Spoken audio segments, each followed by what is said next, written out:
Hello and welcome to the Tavern Chat podcast. I am your host, Eric Tenkar, your bartender in the OSR, your main proprietor at the Tenkar's Tavern blog. Today is going to be a news-filled episode. Gen Con is in full swing, literally. The ENnies were announced yesterday. I'll get to that shortly. But in the meantime, just to remind people,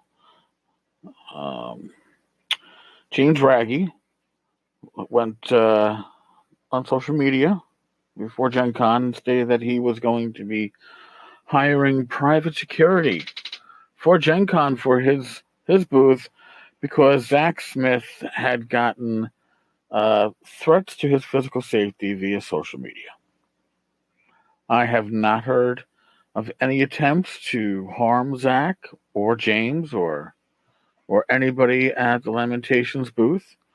I'm hoping that the security that was in place by James did its job. But apparently there was some swinging going on underneath the Gen Con umbrella. Gen Con being more than just one hotel. It's pretty much every location you're going to find out there. So, from the Indy Star, local paper for Indianapolis, we have the following headline: Outside Gen Con, a punch in the street leads to a firestorm online. A few punches thrown downtown amid Gen Con has erupted into so much more on social media. Jeremy Hambly, an outspoken gaming commentator whose social media posts regularly draw 50,000 viewers, says he was sucker punched around 1 a.m.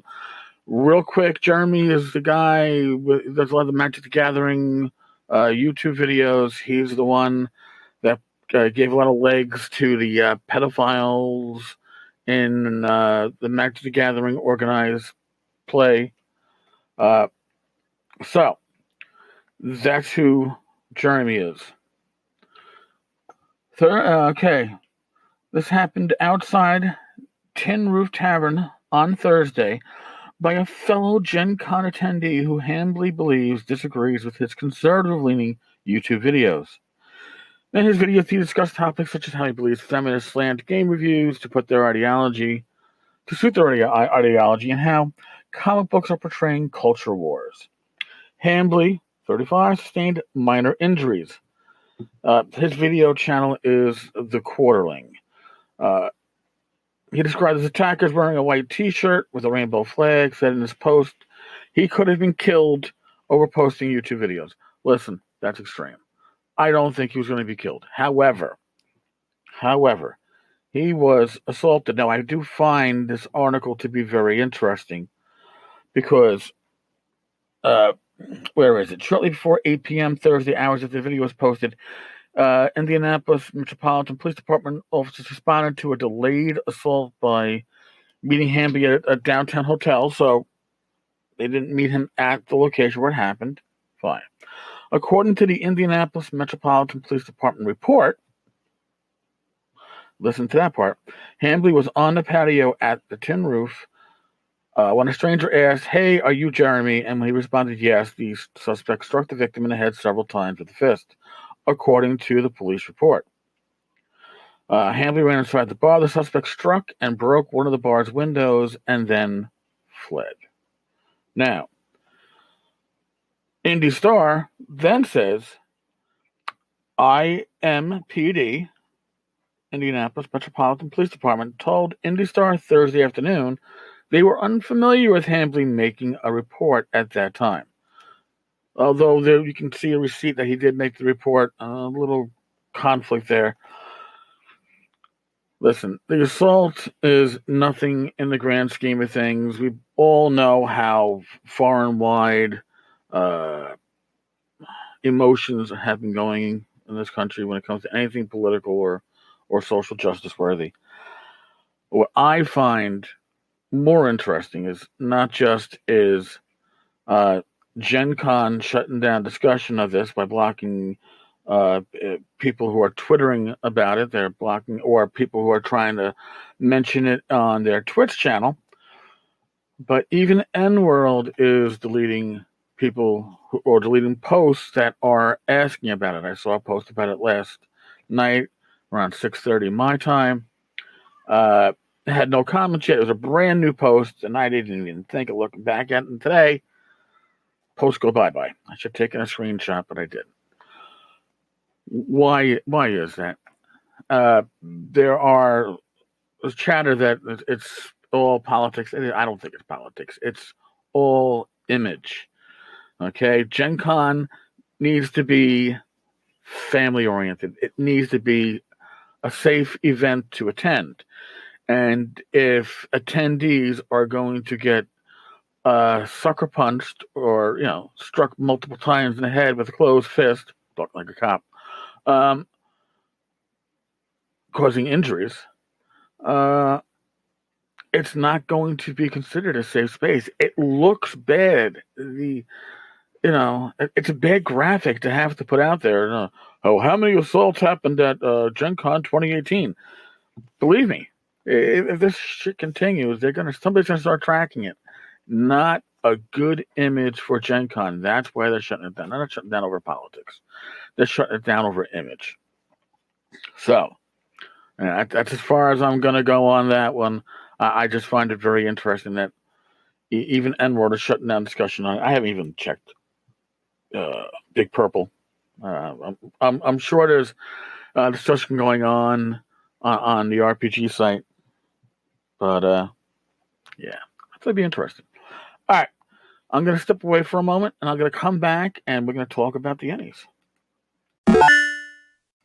All right, we're back, and when we're back, I double checked ENworld, and somehow I actually did miss the thread. Somehow it popped me out of it. There is a thread on ENworld. It is shut down because, as Morris said, it's a mess. But I do want to say one thing.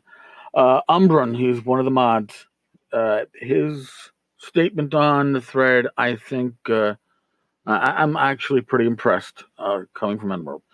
He puts his mod hat on because somebody's arguing with him over whether or not the incident happened as stated, even in the papers.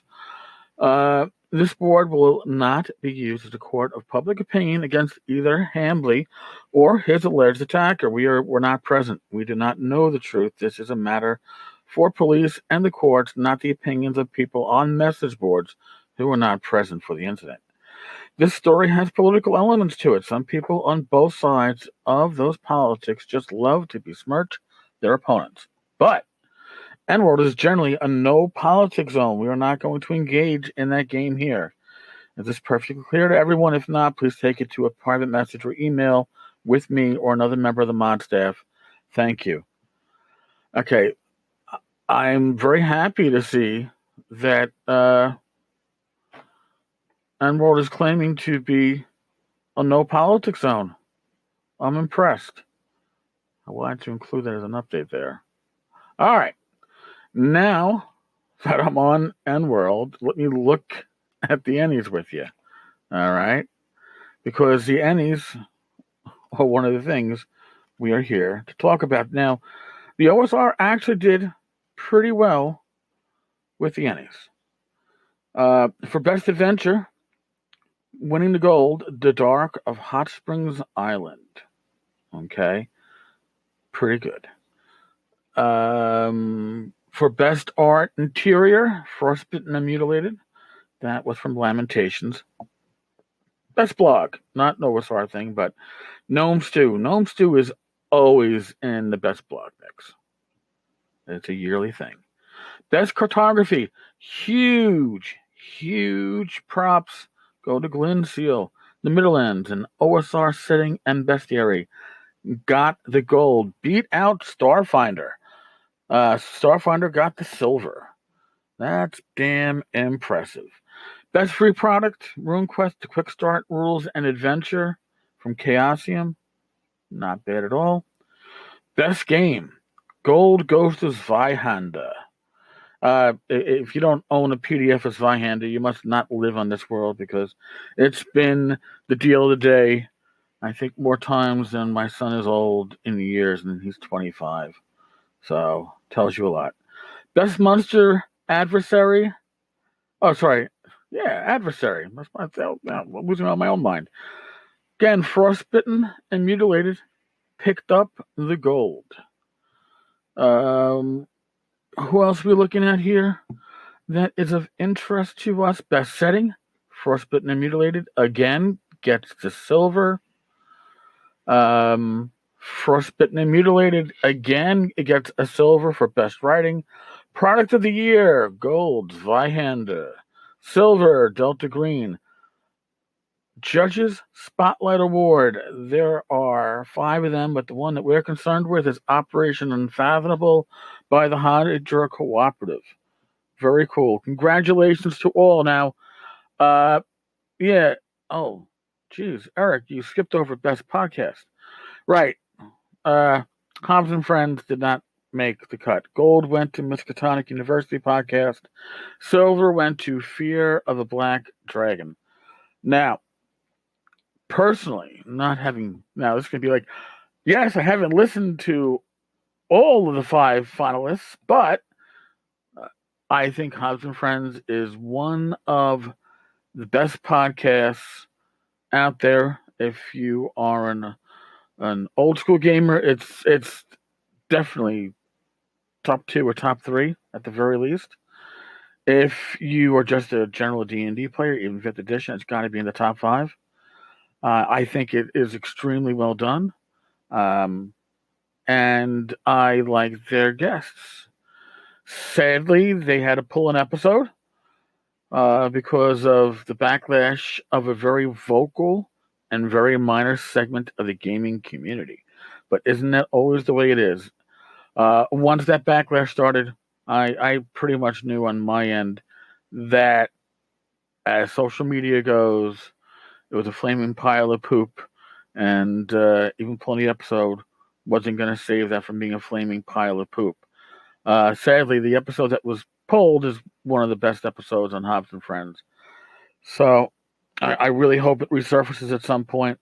It was really good. It was a really good interview. I personally think that Axe, the Metric Conqueror King system, is my number 2 OSR system. My number 1, of course, is Swords and Wizardry, the love of my life.